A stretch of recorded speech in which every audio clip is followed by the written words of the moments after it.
Hare Krishna. Dear devotees అందరికి మన Bhagavad Gita session కి స్వాగతం అండి. ముందుగా మంగళాచరణ చేసుకుందాం. ఓమ జ్ఞానతిమిరాంధస్య జ్ఞానాంజన శలాకయ చక్షురున్మీలితం ఏన తస్మై శ్రీ గురవే నమః. నమా ఓం విష్ణుపాదాయ కృష్ణ పృష్ఠాయ భూతలే శ్రీమతే భక్తి వేదాంత స్వామిన్ ఇతి నామినే. నమస్తే సరస్వతే దేవే గౌరవాణి ప్రచారిణి నిర్విశేష శూన్యవాది పాశ్చాత్య దేశ తారిణి.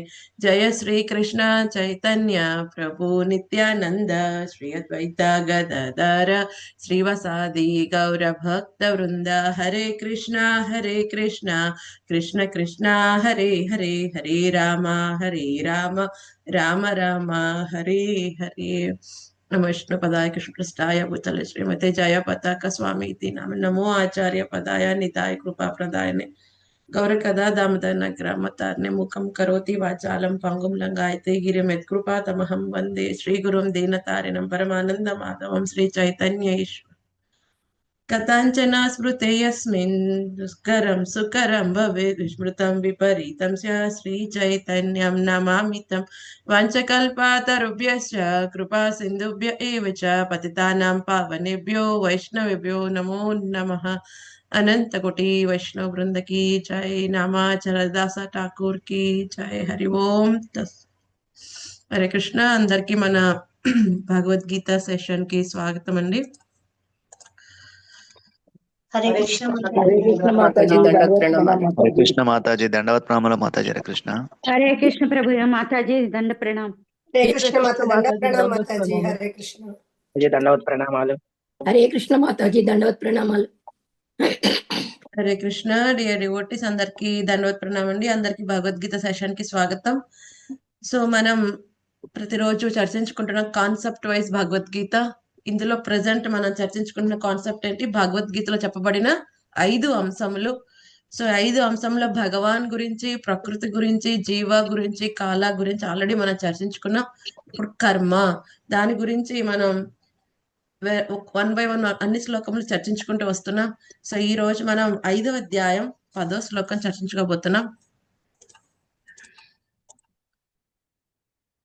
బ్రహ్మణ్యాధాయ కర్మాణి సంగం త్యక్త్వా కరోతి యః లిప్యతేన స పాపేన పద్మపత్రమివాంబసా.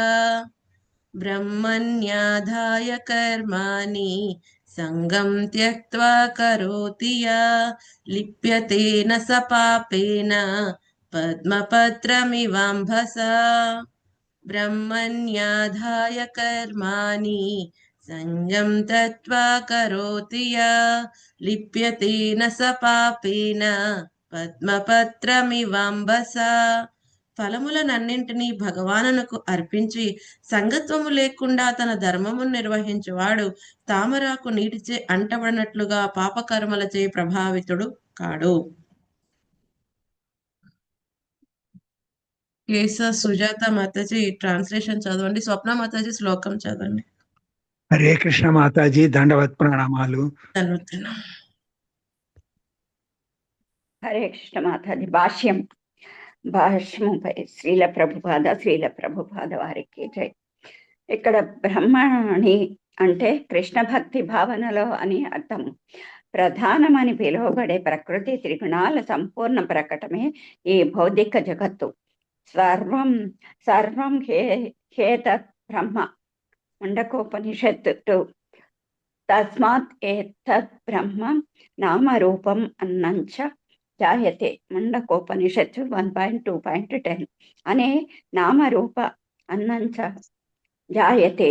ముండకోపనిషత్తు 1.2.10 అనే వేద మంత్రాలు, అలాగే మమయోర్ నిర్మహద్ బ్రహ్మ అనే భగవద్గీత 14.3 వాక్యము భౌతిక జగత్తులోని సర్వస్వము బ్రహ్మస్వరూపమని సూచిస్తాయి.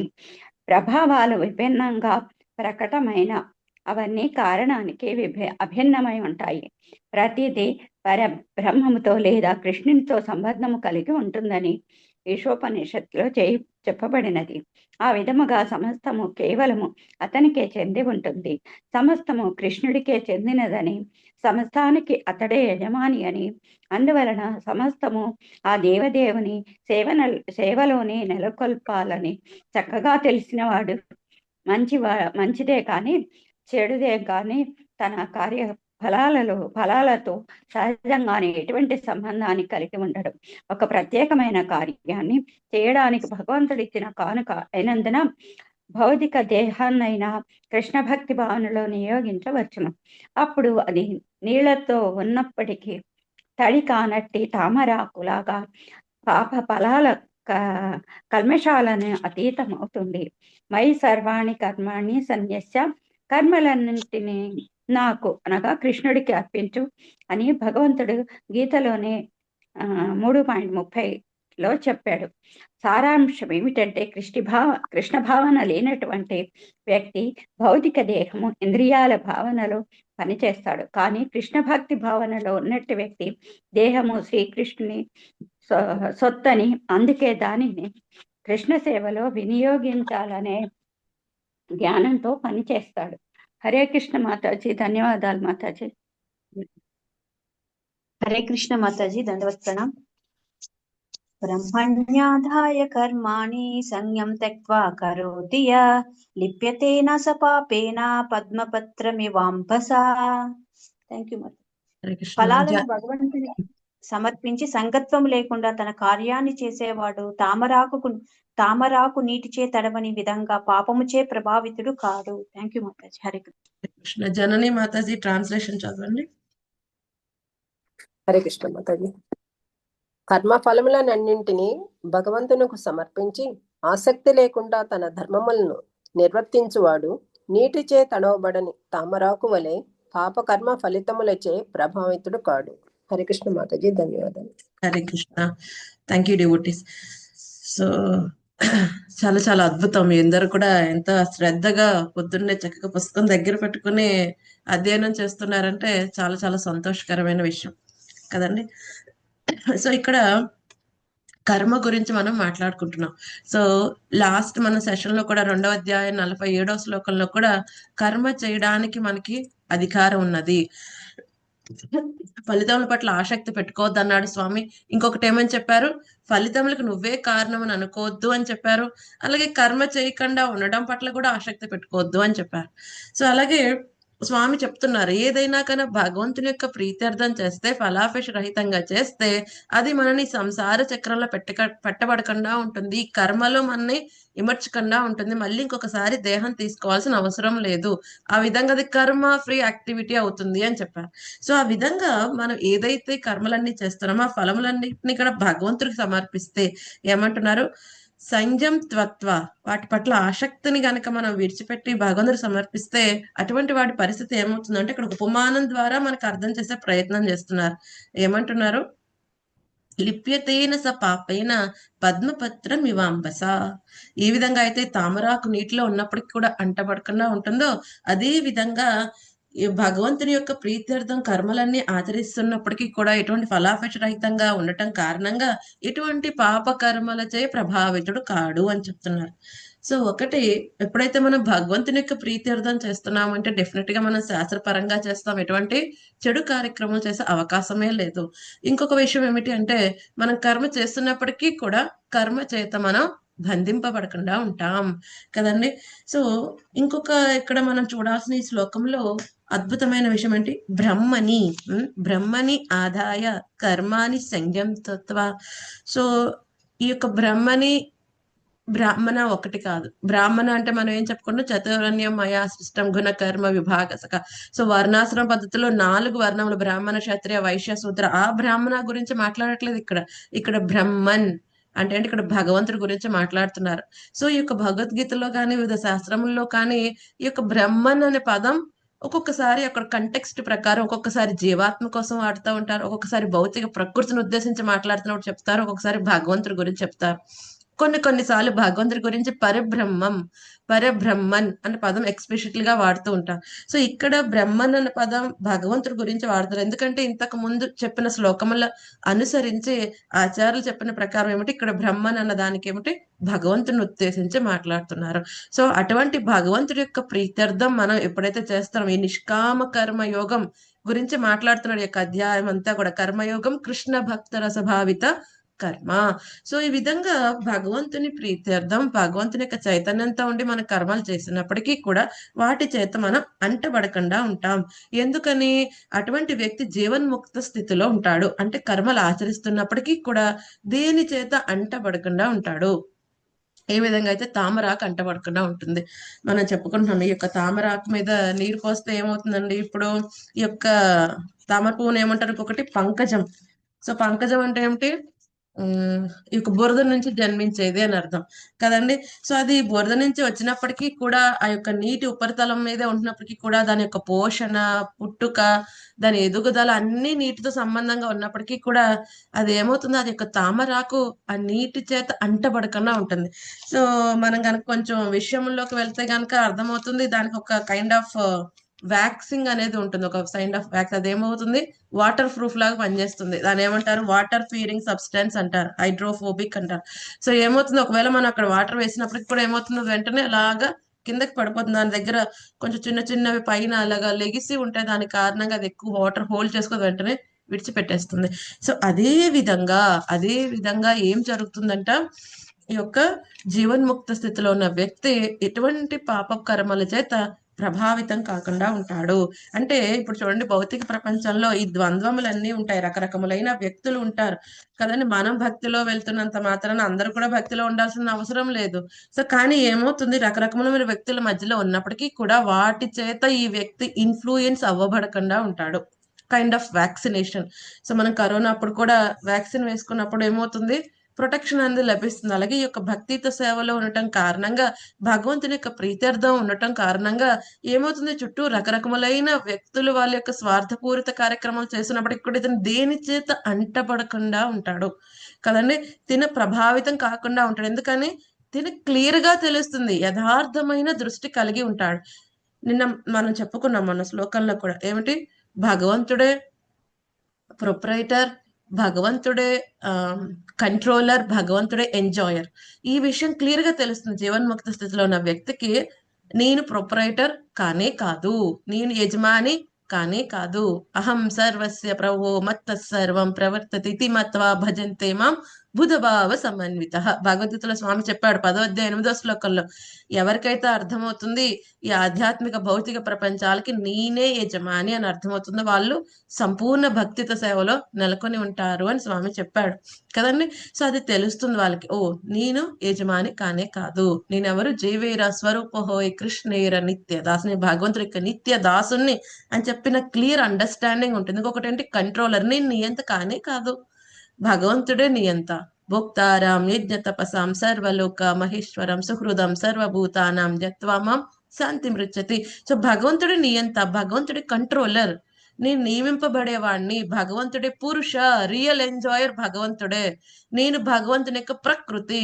సో ఈ విధంగా అర్థమైనప్పుడు ఆ వ్యక్తి ఎటువంటి విధంగా ప్రభావితం అవ్వకుండా, తను ఏ విధంగా అయితే తన యొక్క కర్మలన్నింటినీ కూడా భగవంతుని యొక్క ప్రీత్యర్థం చేస్తున్నాడో ఆ విధంగా చేయటం కారణంగా ఈ యొక్క భౌతిక దేహంలో ఉన్నప్పటికీ కూడా ఎటువంటి విధముగా అంటపడకుండా ఉంటాడు. అంటే ఇక భౌతిక ప్రపంచంలో ఉన్నప్పుడు ఈ యొక్క జన్మ మృత్యు జరా వ్యాధి యొక్క దేహం యొక్క మార్పులు వస్తూ ఉంటాయి, ఆధ్యాత్మిక ఆది దైవిక ఆది భౌతిక క్లేశములు వస్తూ ఉంటాయి కదండి. అయినప్పటికీ కూడా ఇతను కలత చెందకుండా ఉంటాడు. సో దీనికి కోసం మనం చాలా సార్లు ఎగ్జాంపుల్స్ చాలా చెప్పుకున్నాం. సో ఇప్పుడు మనం ఏదైనా ఒక 20 స్టోరేజ్ బిల్డింగ్ దగ్గరికి వెళ్ళాం అనుకోండి, కింద నుంచి ఉంటే ఓ ఇంత పెద్ద బిల్డింగ్ అనిపిస్తుంది, ఓ తల ఎత్తిలా చూడాలి. అదే మనం ఏరోప్లేన్ లో వెళ్తున్నప్పుడు చూస్తే అది అలా అనిపిస్తుంది, చాలా చిన్నగా అనిపిస్తుంది. అంటే ఈ యొక్క జీవన్ముక్త స్థితిలో ఉన్న వాళ్ళకి కష్టం రాదా, వాళ్ళ చేయి కట్ అయిపోతే రక్తం రాదా, వాళ్ళకి నొప్పి రాదా, వస్తుంది. కానీ మనలాగా విచలితం కారం కదండి. వాళ్ళకి అర్థమవుతుందా, ఇది భౌతిక శరీరం, డెఫినెట్ గా దీని అశాశ్వతమైనది, ఈ రోజు కాకపోతే రేపైనా వెళ్ళిపోతుంది. తగిన జాగ్రత్త తీసుకుంటారు కానీ దాని పట్ల కలత చెందకుండా ఉంటారు. సో అప్పుడు ఏమవుతుంది, ఆ ప్రాబ్లమ్ ని ఏ దృష్టితో చూడాలో ఆ దృష్టితో చూస్తారు. ఇప్పుడైతే ఏరోప్లేన్ చూస్తున్నప్పుడు అదే 20 స్టోరీస్ బిల్డింగ్ చాలా చిన్నగా కనిపిస్తుంది. సో సమస్య అదే, బిల్డింగ్ అదే అయినప్పటికీ కూడా చూసే దృక్పథం బట్టి దానికి ఎంత వరకు కలుత చెందాలా అన్న విషయం వాడికి అర్థమవుతుంది. ఇది జీవన్ముక్త స్థితిలో ఉన్న వ్యక్తి ఈ విధంగా ఏం చేస్తూ ఉంటాడు, తన యొక్క యథార్థమైన దృష్టితో ప్రకృతి ఏం చేస్తోంది, నేనేం చేస్తున్నా, భగవంతుడు ఏం చేస్తున్నాడు, అసలు ఏం జరుగుతుంది, నేను ఏ విధంగా ఎఫెక్ట్ అవుతున్నా ఈ సిచ్యుయేషన్ కి కదండి. సో దాన్ని బట్టి తను రియాక్ట్ అవ్వకుండా రెస్పాండ్ అవుతూ ఏమవుతూ ఉంటాడో భక్తి జీవితంలో ముందుకు వెళ్తూ ఉంటాడు. ఎటువంటి విధంగా కలత చెందకుండా ఉంటాడు. ప్రభుపాద్ గారు ఇంకా ఇక్కడ చెప్తున్నారు, ముండకోపనిషత్తు గురించి చెప్తున్నారు. అలాగే భగవంతుడు ఏ విధంగా కూడా మొత్తం అంతా కూడా ఆయనే అయి ఉన్నాడు, ఆయనే స్వామి అయి ఉన్నాడు. ఇంకా ఈశోపనిషత్తులో కూడా ఒక అద్భుతమైన విషయం చెప్పారు. ఈశావస్యం ఇదం సర్వం యత్కించ జగత్యాం జగత్తేన త్యక్తేన భుంజీత మా ఘృత కస్య స్వీధనం. ఏమంటున్నారు, సో ఈ యొక్క భౌతిక ప్రపంచంలో మొత్తం విశ్వం అంతా కూడా భగవంతుడి చేత నియమించబడింది, అంతా కూడా భగవంతుడే ప్రొపరైటర్. కాబట్టి మా ఘృత కస్య స్వీధనం, నీ కోసం ఎంతవరకు అయితే కోట ఇవ్వబడిందో దాన్ని మాత్రమే నువ్వు స్వీకరించు, వేరే వాళ్ళది నువ్వు స్వీకరించవద్దు అని క్లియర్ గా మనకి ఈశోపనిషత్తులో చెప్పబడింది. So everything belongs to Krishna, ప్రతిదీ కూడా భగవంతుడిదే. సో ఈ విషయం మనకు అర్థం అవ్వాలి. ఈ విషయం ఎంత బాగా అర్థమైతే మనం ఈ యొక్క నిష్కామ కర్మయోగం అంత బాగా చేయగలం. స్లోగా నిష్కామ కర్మయోగం నుంచి భక్తి యోగంలో మన స్థిరమైన ప్రదేశంలో మనం నెలకొని ఉండగలం కదండి.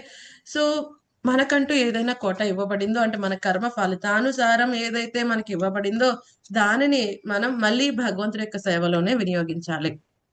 అలా అనుకుంటే ఇప్పుడు మనకున్న ప్రతిదీ కూడా ఏదైతే ఇల్లు, లేకపోతే పొలము, లేకపోతే ఆస్తి, కీర్తి, జ్ఞానం, ఈ యొక్క బుద్ధి, ప్రతిదీ భగవంతుడిదే.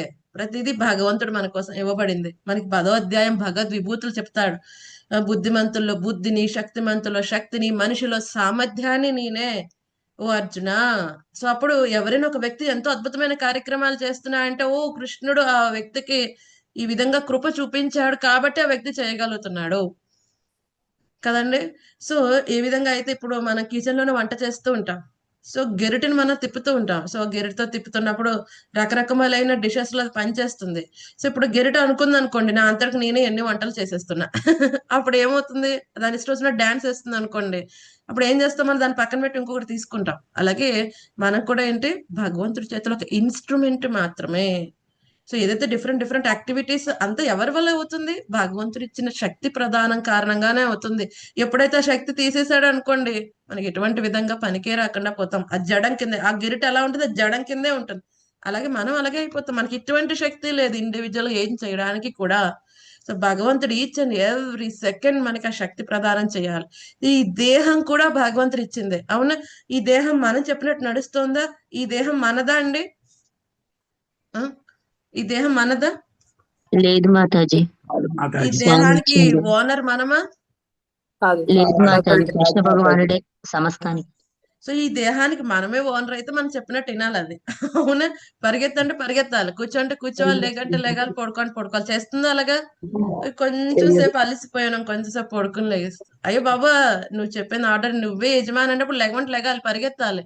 అయ్యో కొంచెం వయసు అయిపోతే ఏమవుతుంది, కాళ్ళ నొప్పులు వస్తున్నాయి, కీళ్ళ నొప్పులు వస్తున్నాయి, కూర్చుంటే లెగ్స్ నుంచోలే, రే శరీరం లెగ్గు పరిగెత్తు. మరి మన యజమాని కాదు, చెప్పిన అయినట్లేదు అది కదా, నువ్వే ఏదో ఒకటి చేసుకుని ఇంతకంటే చేయలేను. సో మన యజమాని కానే కాదు. సో మరి ఎవరి యజమాని?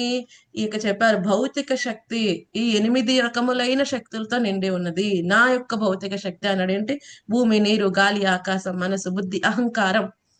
సో ఈ ప్రకృతి భగవంతుని ఆజ్ఞ ప్రకారం మన కర్మానుసారం కొంతసేపుకి ఈ యొక్క భౌతిక దేహం మనకి ఇచ్చింది. అంటే ఏమిటి, రెంటెడ్ బాడీ. ఇది జస్ట్ రెంట్ వరకే. ఇది అయిపోయిన వెంటనే టర్మ్స్ అండ్ కండిషన్స్ అయిపోగానే వెళ్ళిపోతాం కదండి. సో అందుకని ఏం చేయాలి, మనకి ఒక సొంత ఇల్లు కావాలి, సొంత శాశ్వతమైన దేహం కావాలి. దానికోసం ఈ యొక్క దీంట్లో ఉన్నప్పుడే మొత్తం ప్రణాళిక అంతా చేసుకోవాలి. ఎప్పుడైతే తరిమేశారు అనుకోండి, లగేజ్ బయట పెట్టి తరిమేసే లోపలనే మనం మన సొంత ఇల్లు కోసం ప్లాన్ చేసుకోవాలి. కానీ ఏం చేస్తున్నాం మనం, ఏదో రెంట్ తీసుకుని ఉన్నాము కానీ మర్చిపోయాం ఆ విషయం మర్చిపోయి మనదే ఓన్ హౌస్. సో నేను రీసెంట్ గా ఇక్కడ మా ఫ్రెండ్ ఒక ఆవిడ మాట్లాడుతున్నప్పుడు ఆవిడ చెప్పింది అనమాట. సో శ్రీప్రద, నేను ఈ విధంగా హౌస్ తీసుకున్నాను, రెంట్కి తీసుకున్నాను, కానీ ఇప్పుడు నాకు ఒక షెల్ఫ్ బాగా నచ్చేసింది, దానికోసం బ్యూటిఫుల్ గా పెయింట్స్ వేయించుకున్నాను, అందులో నెమ్మలి వేయించుకున్నాను, అది వేయించుకున్నాను, ఇది వేయించుకున్నాను. ఇప్పుడు మా ఓనర్ ఏమో రెంట్ పెంచేస్తున్నారు. నేను పెయింట్ వేయించుకున్నంత సేపు సైలెంట్ గా ఉన్నాడు. నేను పెయింట్ వేయించుకున్న తర్వాత అర్థమైంది, ఓకే నేను ఇక్కడే సెటిల్ అవుతాను. సో ఇప్పుడు 5,000 వెంటనే పెంచుతాడు, ఏం చేయమంటావు? నేను ముందు చెప్పాను, అసలు రెంట్ హౌస్ డెకరేట్ చేయమని నీకెవరు చెప్పారు? నాకేం తెలుసు, ఇప్పుడు అప్పుడే పెంచరు కదా. సో నాకు చాలా ఇష్టంగా ఉంది. సో ఇప్పుడు నేను ఎలాగైనా ఇక్కడి నుంచి ఖాళీ అవ్వనని తెలిసి వెంటనే డిమాండ్ చేస్తుంది, లేకపోతే వెళ్ళిపో డైరెక్ట్. అందరికీ ఒక రెంట్, నాకు ఒక్కడికి ఒక రెంట్. సో ప్రకృతి కూడా అంతే కదండి. సో మనం డెకరేట్ చేసుకున్నాం, ఈ బాడీని బాగా ఆ సర్జరీ చేయించుకున్నాం, ఈ సర్జరీ చేయించుకున్నాం, జిమ్కి వెళ్ళాం, మెయింటైన్ చేసాం, పుష్టిగా తయారు చేసాం. ఇవంటే ఏం పట్టించుకోదు. నేను ఇంత జ్యువెలరీ పెడుతున్నాను రోజు, నేను ఇంత అలంకరించుకుంటున్నా, ఈ డ్రెస్ వేసుకున్నా, ఈ కాస్ట్లీ డ్రెస్ వేసుకున్నా, ఇవన్నీ సంబంధం లేదు. టైం అయిపోయిన కానీ ఏమవుతుంది, ఆ ప్లగ్ లోంచి ఏదైతే వైర్ తీయంగానే పవర్ ఆఫ్ అయిపోతుంది. అంతే ప్రకృతి. నువ్వేదైనా చేసుకో, అప్పట్లోనే చేసుకో, ప్లగ్ తీసే లోపల చేసుకో. సో అందుకనే ఈ యొక్క birth and death, B and D మధ్యలో ఒక సి అనే లెటర్ ఉంది. ఏంటిది? చాయిస్. ఏం ఉపయోగించుకుంటున్నాం? మనకిచ్చిన చిన్నపాటి స్వతంత్రాన్ని ఏం చాయిస్ కి ఉపయోగించుకుంటున్నాం? మన ఇంద్రియ తృప్తిక, భగవంతుడి యొక్క సేవక? ఇదే మొత్తం డిసైడ్ చేస్తుంది. మనకున్న చిన్నపాటి స్వతంత్రం ఎంతవరకు అంటే, నాకున్న ఈ క్షణాన్ని ఇంద్రియ తృప్తికి వాడుకోవాలా, కృష్ణ సేవలో వాడుకోవాలా, అంతవరకే. ఒక్కసారి ఆ డెసిషన్ తీసుకున్న తర్వాత ఇక మనకు తీసుకోవడానికి ఏమీ ఉండదు. అవునా? ఇప్పుడు చిన్నపిల్లవాడు, నాకు ఈ యొక్క ప్రిపరేషన్ హాలిడేస్ ఇచ్చారు. సో ఈ 2 hours నాకున్నది ఈ రోజులో. ఈ 2 hours నేను చదువుకోవాలా, లేకపోతే ఫోన్ చూడాలా? కదండి. ఆ రీల్స్, ఈ రీల్స్, అదో ఇదో చూడాలి. సో ఒక్కసారి డిసైడ్ అయిన తర్వాత, ఒక్కసారి చదువుకుందాం పుస్తకం తీసిన తర్వాత చదువుకుంటాడు, ఎటువంటి డిస్టర్బెన్స్ లేదు. ఇప్పుడు ఫోన్ స్విచ్ ఆఫ్ చేస్తాడు, చదువుకుంటాడు. అలా కాదు, ఒక్కసారి రీల్స్ చూద్దామని డిసైడ్ అయ్యాడు, ఈ తర్వాత కంట్రోల్ ఉంటుందండి? ఉండదు. ఇంకా ఆ 2 గంటలు ఏంటి, 20 గంటలు అయిపోయి కళ్ళు వాసిపోయినా వాడుకుంటా. అలాగే మనం కూడా అంతే. మాతాజీ 10 సంవత్సరాలేనండి ఇంద్రియ తృప్తి, ఆ తర్వాత మొత్తం కృష్ణుడికే. అవును నాయన, ఇప్పుడే నువ్వు కృష్ణుడి దగ్గరికి రాలేకపోతున్నావు, ఇంకొక 10 సంవత్సరాలు అయిపోయిన తర్వాత, ఇంకొంత ఏమంటున్నారు, ఇంకా కలుషితం అయిపోయిన తర్వాత అప్పుడేమని వస్తావు? ఎరా బాబా చదువుకోరా, ఎగ్జామ్ కట్ట. మమ్మీ ఇంకొక 2 hours నాకు ఫోన్ వదిలిపెట్టే తర్వాత చదువుకుంటా. ఆ 2 hours తర్వాత ఎడిక్షన్ ఇంకా పెరిగిపోతుంది. అప్పుడు ఫోన్ ఇవ్వటం ఇంకా కష్టం. అప్పుడు ఫోన్ వదలాలంటే ఏడుపు వచ్చేస్తుంది. ముందు ఆ ఒక్కసారి ఆ డెసిషన్ తీసుకోవటమే ఈజీ, స్టార్టింగ్ లోనే. అంటారు కదా, అంతే నిష్ఠూరం కంటే ఆది నిష్ఠూరం మంచిది కదండి. సో అందుకని స్టార్టింగ్ లోనే తీసివేయాలి. ఇది మనకి చెత్తది, ఇది మాకు అనారోగ్యం, లేకపోతే నా ఆధ్యాత్మిక జీవితానికి ఇది హానికరమైన తెలిసినప్పుడు స్టార్టింగ్ లోనే దాన్ని క్లోజ్ చేసేయాలి. 10 నిమిషాలు, 5 నిమిషాలు, 5 నిమిషాలు రీల్స్ చూసి వచ్చేస్తానండి. తర్వాత చాంటింగ్ కి 5 గంటలు అయిపోద్దండి. చాంటింగ్ కూడా అలాగే ఉండిపోతుంది. అవును, ఈ 5 గంటల లోపల మృత్యు కూడా రావచ్చు. మృత్యువే వెయిట్ చేయదు. ఒకేసారి పాపం రీల్స్ చూస్తున్నాడు, యమధర్మరాజు బట్టలు ఒకేసారి రీల్స్ అయిన తర్వాత చాంటింగ్ చేస్తా ఉంటాడు కదా, లేకపోతే చాంటింగ్ చేసిన తర్వాత వాడు ప్రిస్క్రైబ్ రౌండ్స్ అయిపోతే అప్పుడు తీసుకెళ్దాం, బాగొద్దాం. అదా ఉండదు. టైం ఎవరి కోసం వెయిట్ చేయదు, టైము ఎవరి కోసం వెయిట్ చేయదు. సో ఇక్కడ ప్రభుపాద్ గారు అదే చెప్తున్నారు. సో ఎవరైతే గనక అర్థం చేసుకుంటారు, ఇక్కడ ప్రతిదీ కూడా భగవంతుడిదే, ఈ దేహం కూడా కృష్ణుడి యొక్క సొత్తే అని అర్థం చేసుకున్న వాళ్ళు భగవంతుడి యొక్క సేవలు వినియోగిస్తారు. అర్థం చేసుకున్న వాళ్ళు ఏం చేస్తారు? వాళ్ళు ఇంద్రియ తృప్తికి వాడుకుంటారు. వాళ్ళు ఏమవుతారు? గో దాసులు అవుతారు. మనం ఏమవ్వాలి? గో స్వామి అవ్వాలి కదండి. సో ఇప్పుడు మనం అందరం ఒకళ్ళొకళ్ళు ఎలా పిలుచుకుంటాం? ప్రభుజీ. ప్రభుజీ అంటే ఏంటి? మాస్టర్. మాస్టర్ అంటే ఏంటి? ప్రభు అంటే ఏంటి? ఇంద్రియములు నియంత్రించేవాడు. సో అవతల వాళ్ళు కనీసం అని ప్రభు ప్రభు అని పిలిచినప్పుడైనా అర్థం కావాలి. ఏంటి? వాళ్ళు నన్ను ప్రభు అని పిలిచిన చాలా గౌరవం, రెస్పెక్ట్ ఉంది. దానికంటే ముందు ఆలోచించాలి, నిజంగా రెస్పెక్ట్ కి నాకు అర్హత ఉందా, నిజంగా నా ఇంద్రియాలు నేను నిర్మిస్తున్నానా లేదా, ఇది మనం ఆలోచించుకోవాలి కదండి. అందుకనే మనకి ఇచ్చిన సమయం చాలా చాలా తక్కువ, ఇచ్చిన దేహం కూడా తాత్కాలికమైనది. కాబట్టి ఏం చేయాలి? Best out of bad bargain. Definite గా కష్టంలు వస్తాయి. భౌతిక దేహం ఉన్నంతసేపు కూడా రకరకములైన సమస్యలు వస్తాయి. ఆధ్యాత్మిక, ఆది దైవిక, ఆది భౌతిక. మనం భక్తి స్టార్ట్ చేసాం కాబట్టి ఎటువంటి రోగం రాకూడదు, ఇటువంటి ఫ్యామిలీ ప్రాబ్లమ్స్ రాకూడదు, ఫైనాన్షియల్ ఇటువంటి జరగదు. ఇక్కడ దుఃఖాలే మా శాశ్వతం, ఇక్కడ దుఃఖాలే ఉంటాయి అంటున్నారు. హిమాలయాలో మంచు కురుస్తుంది, అయ్యో నేను ఇప్పుడు బయలుదేరాను హిమాలయ పర్వతం ఎక్కుదామని, సరే అయితే మొత్తం మంచి క్లోజ్ చేసేయండి అబ్బా నా గురించి అంటే కుదరదు, అది వస్తూనే ఉంటుంది. ఆ ప్రదేశానికి వెళ్ళావు నువ్వు, తప్పనిసరిగా వెళ్ళావు, అక్కడ ఉన్నప్పుడు జరుగుతుంది. అలాగే ఈ భౌతిక ప్రపంచం ఉన్నప్పుడు జరగనే జరుగుతుంది.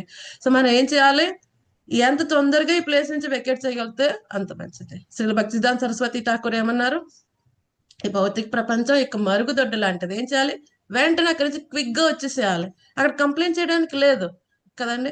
దానికోసం భక్తిసిద్ధాంత సరస్వతి ఠాకూర్ గారు చెప్తారు, ఏమని చెప్తారు, ఒక అద్భుతమైన విషయం. పొద్దున్నే లేచిన వెంటనే ఈ యొక్క మనసుని ఏం చేయాలి, చీపిరితో బాగా కొట్టాలంట. మళ్ళీ ఏం చేయాలి, రాత్రి పడుకునే ముందు చీపిరితో కొట్టాలి. అంటే లిటరల్ గా ప్రతిరోజు చీపిరితో కొట్టుకోవాలండి మనం. అంటే ఏం చెప్తున్నారు, పొద్దున్న లేచిన వెంటనే దాన్ని గుర్తు చేయాలి. మన గురు మహారాజ్ మనకి చెప్పిన ఇన్స్ట్రక్షన్స్ ఏంటి, నేను జీవాత్మని, ఈ యొక్క భౌతిక దేహం కాదు, నా యొక్క మెయిన్ ఉద్దేశం ఏంటి, జీవేర స్వరూపహోయ్ కృష్ణేర నిత్యదాస్, భగవంతుడి యొక్క సేవలో వినియోగించడానికి నాకు అద్భుతమైన మానవ జన్మ ఇవ్వబడింది. ఎన్నెన్నో జన్మల్లో కేవలం ఆహార నిద్ర భయమైతునం చేసి వచ్చేస్తూ ఉన్నాను. అదృష్టవశాత్తు బ్రహ్మాండే బ్రహ్మితే కొన భాగ్యవాన్ జీవ గురు కృష్ణ ప్రసాదే పాయ్ భక్తి లతా పీచ. ఎంతో అదృష్టం కొద్దీ ఈ జన్మలో నాకు ఆ గురు కృష్ణుల యొక్క కరుణ కారణంగా ఒక ఆధ్యాత్మిక ఆచారుడు, భక్తుల సంఘం, శాస్త్రం నా జీవితంలోకి వచ్చాయి. సో దీన్ని చక్కగా వినియోగించుకుని మళ్ళీ ఇంకొక దేహంలో పెట్టకుండా ఉండాలంటే ప్రతి ఒక్క కర్మ కూడా భగవంతుని యొక్క ప్రీత్యర్థం చేయాలి. అలాగే మమత్వం, ఆసక్తిని విడిచిపెట్టాలి కదండి. సో ఈ యొక్క ఆసక్తిని విడిచిపెట్టి మనం కూడా ఆయన కోసం కార్యక్రమాలు చేస్తే ఏమవుతుంది, మనం డెఫినెట్ గా భగవద్ధామానికి వెళ్ళే అవకాశం ఉంటుంది. ఇంకోటి ఏంటి, మయి సర్వాణి కర్మాని సన్యస్య. ఆయన ఒక కర్మ రెండు కర్మలు చేయమనట్లేదు, అన్ని కర్మలు ఆయనకి సమర్పించమంటున్నారు.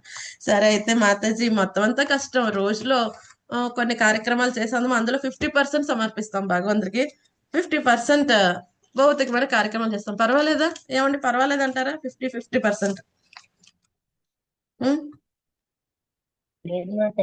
అన్ని ఆయన కోసమే చేయాలి. భగవంతుడు కూడా 50-50 ఆదరిస్తాడు. 50-50 ఆధారం కాదు, మొత్తం భౌతిక ప్రకృతిలోనే ఉంటాం.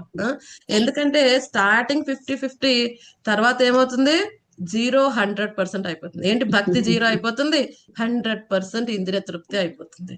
ఎందుకని మనం ఎన్నో జన్మలు బట్టి ఎటర్నల్లీ కండిషన్డ్ బద్ధ జీవాత్మలం కదండి. ఎప్పటి నుంచో ఓల్డ్ కస్టమర్సే మన ఎవరికి, భౌతిక ప్రకృతికి. సో ఏ విధంగా అయితే మనం చెప్పుకున్నాం కదా, 2 hours నేను ఫోన్ చూస్తా, అది 20 hours ఏ విధంగా ఎక్స్టెండ్ అవుతుందో, నేను 50% ఇంద్రియ తృప్తి చేస్తా. 50 ఎప్పుడు 100 అవుతుందో మనకు తెలియదు. ఈ 50% ఉన్న భక్తి ఎప్పుడు 0 అవుతుందో కూడా మనకు తెలియదు. అది సాధారణంగా అలాగ జరిగిపోతుంది. ఎటువంటి డిఫరెంట్ మన ఎక్కువ ఎక్స్ట్రా ఎఫర్ట్ ఏమి పెట్టకుండానే జరిగిపోతుంది. సో కాబట్టి మనం చాలా అలర్ట్ గా ఉండాలి ప్రతిరోజు కూడా. అందుకనే మనం సాధన చేయాలి. సో చాలా మంది ఏమంటారు, పొద్దు నుంచి రాత్రి కృష్ణ చైతన్యంలో ఉంటున్నాం మాతాజీ, ఎంత బిజీగా ఉన్నాం. సరే అయితే ఎండ్ ఆఫ్ ద డే అడగండి వాళ్ళని, ఈ రోజు శాస్త్రాధ్యాయానికి ఎంతసేపు పెట్టావు, శ్రవణానికి ఎంతసేపు పెట్టావు, కీర్తనానికి ఎంతసేపు పెట్టావు అడిగితే వాళ్ళు షేర్ చేయడానికి భయపడిపోతారు. ఎందుకంటే వాళ్ళ దగ్గర ఒక పర్టికులర్ నెంబర్ కూడా లేదు. అప్పుడు కనిపించట్లా. పొద్దు నుంచి ఆలోచిస్తే 2 గంటలే శ్రవణానికి పెట్టానా, 2 గంటలే శాస్త్రం, మిగతా అంతా ఏం చేశానబ్బా, అప్పుడు ఆలోచించాలి.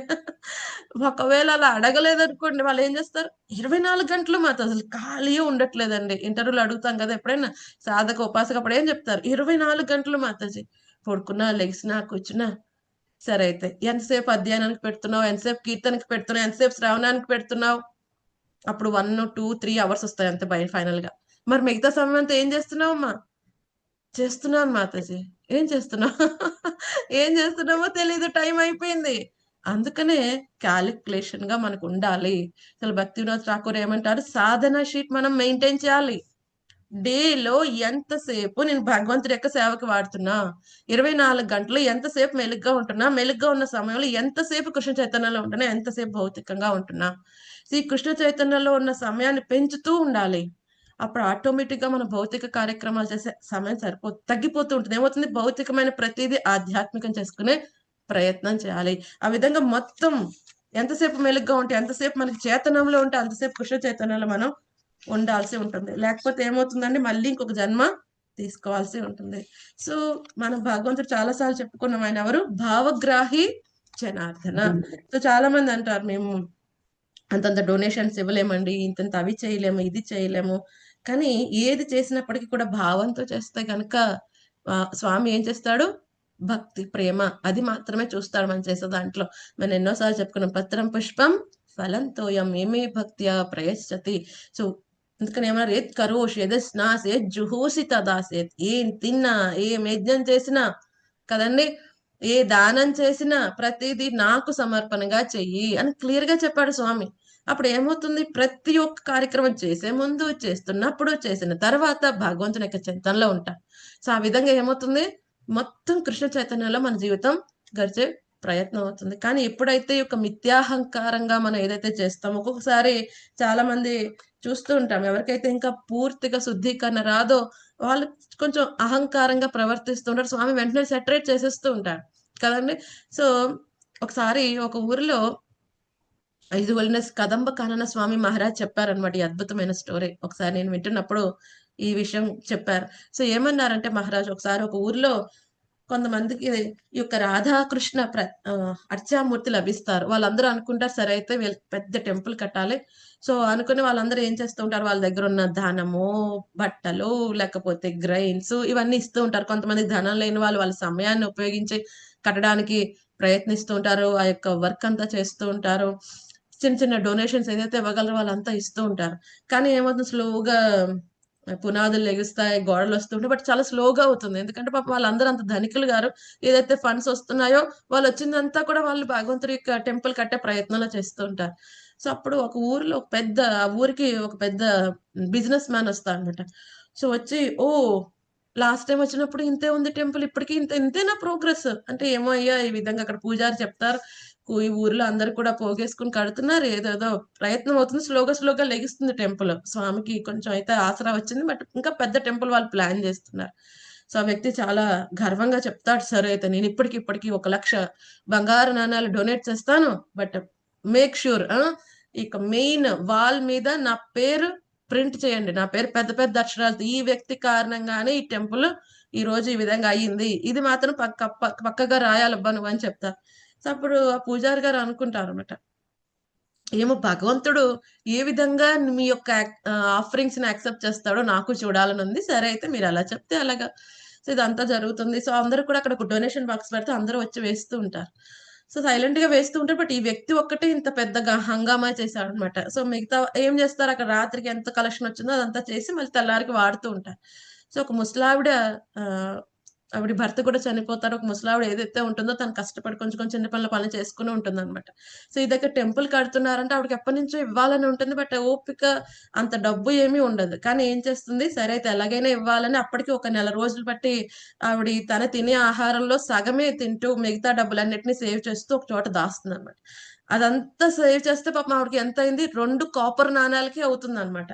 సో ఆవిడ ఏం చేసిన, చేతులు వణికిపోతూ ఉంటాయి, అయినా సరే పాపం అలాగే వస్తుంది, వచ్చి ఆ యొక్క డొనేషన్ బాక్స్ లో సైలెంట్ గా ఇస్తుంది. సైలెంట్ గా వేసి రాధాకృష్ణ చెవులో చెప్తుంది అనమాట, ఇది మీ సేవలో వినియోగించుకోండి, నా వల్ల ఇంతే అవుతుంది.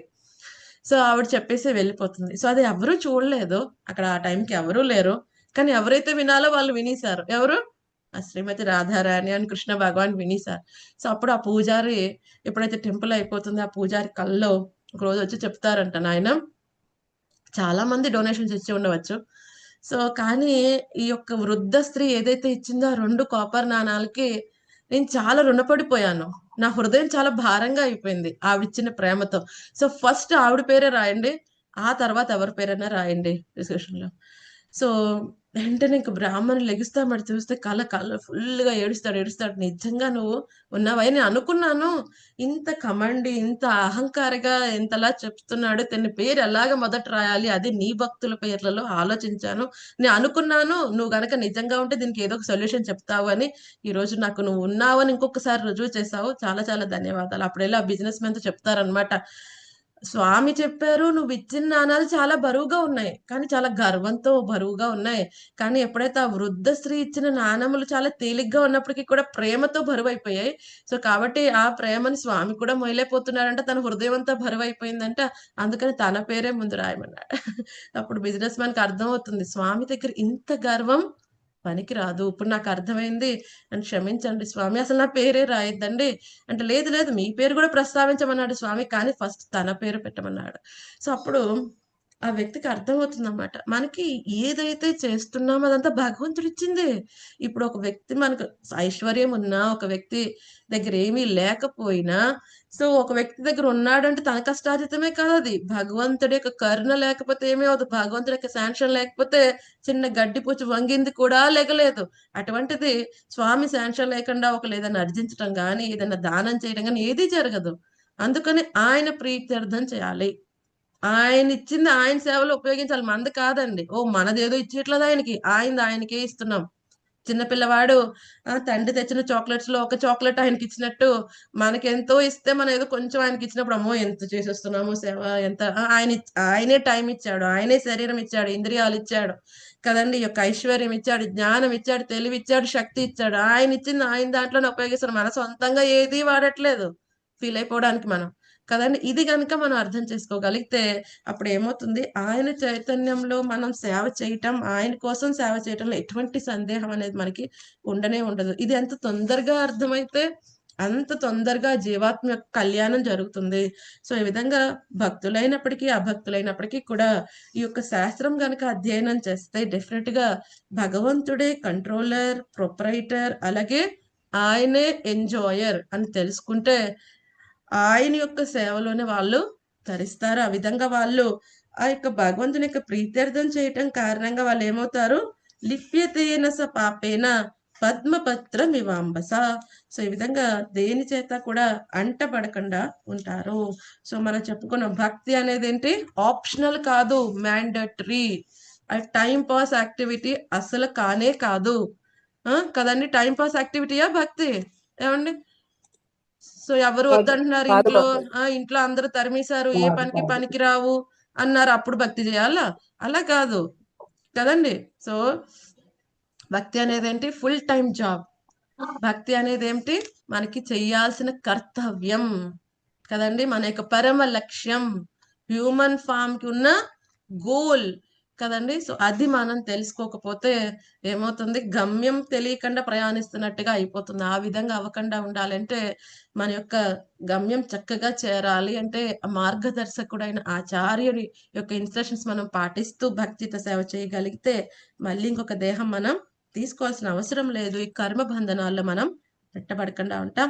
సో ఇంతటితో మనం కంప్లీట్ చేద్దామండి. సో నెక్స్ట్ మళ్ళీ ఇంకొక అద్భుతమైన శ్లోకంతో రేపు మనం డిస్కస్ చేద్దాం. ఏమైనా సందేహాలు ఉన్నాయా డివోటీస్ ఈ రోజు మనం చర్చించుకున్న దాంట్లో?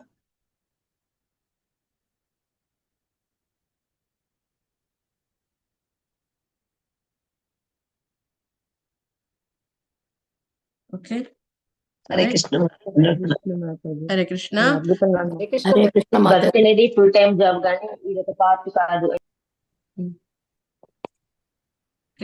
జై కృష్ణ మాతాజీ. ఇప్పుడు విశ్వరూపం 11వ అధ్యాయంలో విశ్వరూపం చూపిస్తారు కదా అర్జునుడికి. అంతకు ముందు ఎవరెవరికి చూపించారు? యశోద మాతకి,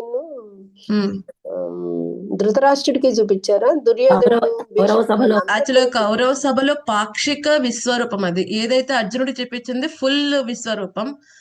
ఈ కౌరవ సభలో ఒకసారి శాంతి దూత కింద వచ్చినప్పుడు దుర్యోధనుడు ఎప్పుడైతే బంధించేద్దాం అనుకున్నప్పుడు అప్పుడు స్వామి ఒక రకమైన పాక్షికమైన విశ్వరూపం చూపిస్తారు. మళ్ళీ ఇంకొక పాక్షికమైన విశ్వరూపం ఎప్పుడైతే ఈ యొక్క కురుక్షేత్రం అంతా అయిపోయిన తర్వాత వస్తుంటే ఒక బ్రాహ్మణుడు, పేరు మర్చిపోయిన బ్రాహ్మణుడి పేరు, సో ఆ బ్రాహ్మణుడికి కూడా మళ్ళీ ఒకసారి విశ్వరూపం చూపిస్తారు. మళ్ళీ మన చైతన్య చరితామృతలో వస్తుంది, మన చైతన్య మహాప్రభు కూడా అద్వైత ఆచార్యునికి యొక్క విశ్వరూప దర్శనం చేయిస్తారంటారు. సో ఈ విధంగా చాలా చోట్ల విశ్వరూపం అనేది చెప్పబడింది. బట్ ఫుల్ ఫ్లెడ్జ్డ్ గా విశ్వరూపం అనేది అర్జునుడికి చూపించబడింది. ఎందుకంటే మిగతా ఇప్పుడు యశోదామాతకి చూపించినంత భయంకరంగా ఏమీ లేదు. అర్జునుడికి చూపించింది కూడా స్టార్టింగ్ లో భయంకరంగా లేదు. ఏమన్నాడు ఆయన, ఎంత అద్భుతంగా ఉంది, ఎంత మంగళకరమంగా ఉంది, అద్భుతమైన పూమాలలు, ఆ యొక్క సువాసన, దివ్యమైన ఆభరణములు, దివ్యమైన అలంకరణ ఎంతో అద్భుతంగా దేదీప్యమానంగా ఆది అంతం మధ్య లేకుండా ఎంతో అందంగా ఉంది అన్నాడు. కానీ స్వామి చెప్పారు, నీకు ఏది తెలుసుకోవాలనుకున్నా తెలుసుకోవచ్చు, ఫాస్ట్ గాని, ప్రజెంట్ గాని, ఫ్యూచర్ గాని. సో ఇప్పుడు అర్జునుడు ఏం తెలుసుకోవాలనుకున్నాడు, యుద్ధం యొక్క రిజల్ట్. అప్పుడు అది స్లోగా కాలరూపాన్ని తాల్చింది. కాలరూపం అంటే భయంకరంగా ఏ విధంగా అవుతుంది యుద్ధం వల్ల, అక్కడ ఏమవుతుంది, అంతా కూడా నాశనం అవుతుంది. సో వాళ్ళందరూ కూడా అప్పుడు స్వామి యొక్క అంత పెద్ద పెద్ద పళ్ళ మధ్యన చూర్ణితం అయిపోతున్నట్టు అదంతా కూడా దృశ్యం, అది భయంకరంగా ఉంటుంది అనమాట. అందుకనే అర్జునుడు చూపించింది ఫుల్ ఫ్లెడ్జ్డ్ గా విశ్వరూపం. అంటే ఇక్కడ దుర్యోధనుడు, భీష్ముడు, కర్ణుడు వీళ్ళందరూ కూడా చూసారా మాతాజీ అది? సో వాళ్ళందరూ కూడా పూర్తిగా చూడలేకపోయారు అని చెప్తారు. ఎందుకంటే కేవలం ఆ కాంతే వాళ్ళు చూడలేకపోయారు అంటారు. దుర్యోధనుడు, ధృతరాష్ట్రాది వాళ్ళందరూ కూడా కొంతమంది చెప్తారు, అప్పుడు కొంతమంది చూశారు అని చెప్తారు. బట్ భీష్ముడు, విదురుడు వీళ్ళందరూ అయితే చక్కగా దర్శించగలిగారు. హరే కృష్ణ మాతాజీ, Hare Krishna. Right, thank you so much dear devotees. మళ్ళీ మనం రేపు కలుద్దామండి. హరే కృష్ణ కృష్ణ కృష్ణ హరే హరే, హరే రామ రామ రామ హరే హరే. అందరా శ్రీమద్ భగవద్గీత की जय, श्रील प्रभुपाद की जय, गुरु महाराज की जय, निताय गौर प्रेमानंदे हरि हरि మాతాజీ దండవత్ హరే కృష్ణ మాతాజీ, దండవత్ ప్రణామాలు. ధన్యవాదాలు.